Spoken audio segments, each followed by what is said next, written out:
So this drill is aimed at, as all my content is, what I'm basically seeing.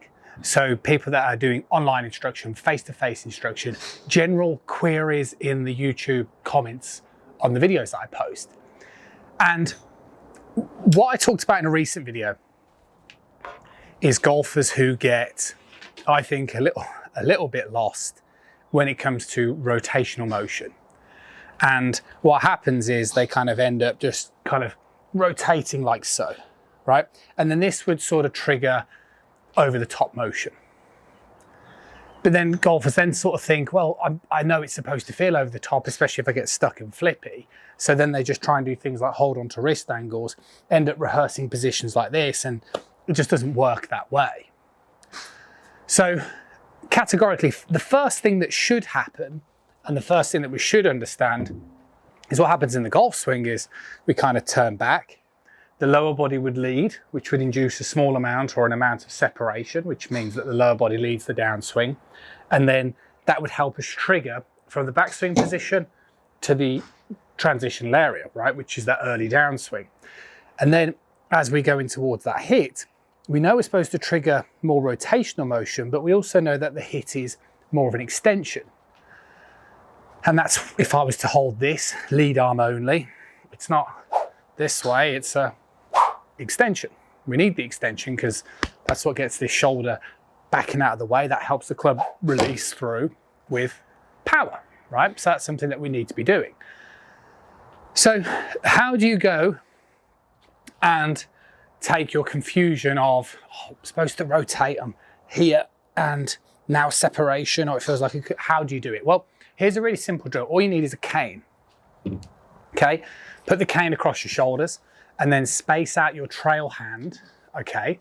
And hold it like so. Now, if you're struggling for a range of motion to do this, then obviously just do the best that you possibly can. But in an ideal world, you want to keep the cane resting on either shoulder, right? So it stays in contact with my shoulders as I put this across. I then demonstrate my backswing. Now, the first thing is as we start the downswing, we want to make sure that it feels like it's rotational. So you can see the way that my lower body and my chest starts to move towards the target.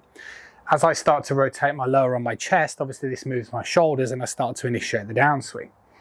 As I'm doing this, I'm also trying to get the feeling of my right elbow moving down towards my right hip.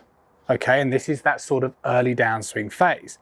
Now, you can sort of rehearse this. What you're trying to not do when you do this exercise, if you kind of feel that inclination to want to pull, then you'll start to get that sense of trying to pull the cane away from the shoulder.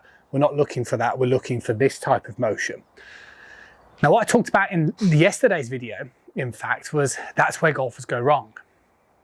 They go wrong either in the backswing or in transition. And then they're trying to make up for it because they look at their swings and they look like this and they tend to go, oh, well, I don't rotate enough at impact. No, you're either getting the backswing or transition wrong.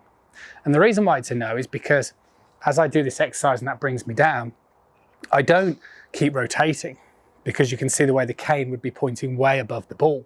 This would make me swing too much over the top. And the reason for this is because the shoulders wouldn't be this open in golf.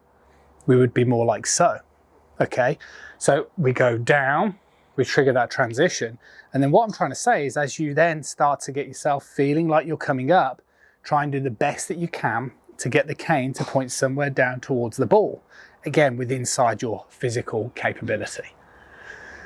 And that's what you're doing. And then all of a sudden, what you do with this exercise, you're going to start to get the feeling of, okay, well, I can feel the rotation and I can feel myself covering the ball and I don't feel as over the top because obviously that's over the top, which is this motion here. And you can kind of feel yourself dropping down, triggering that extensional state in the golf swing. And it's hugely going to help you out and give you that sort of feeling. And then linking it back to yesterday's video, exactly what I said, where we would go stretch it out, trigger that rotation, and then that sort of feeling of extension and swinging through. So golf is complicated because there's lots of different planes of motion where we're trying to stay over the ball. We're also trying to trigger rotation. We talk about extension, back into flexion, and all this stuff. It is complicated, but that sort of drill, hopefully at least just gets you back into a more sound biomechanical movement. and hopefully addresses some of those queries as, how do I trigger rotation without coming over the top, and what should I do, and oh, if I do this, should I drop my arms down? And it should feel more harmonious than probably what it does at the moment for you. So try out the drill, it should help you in a big way.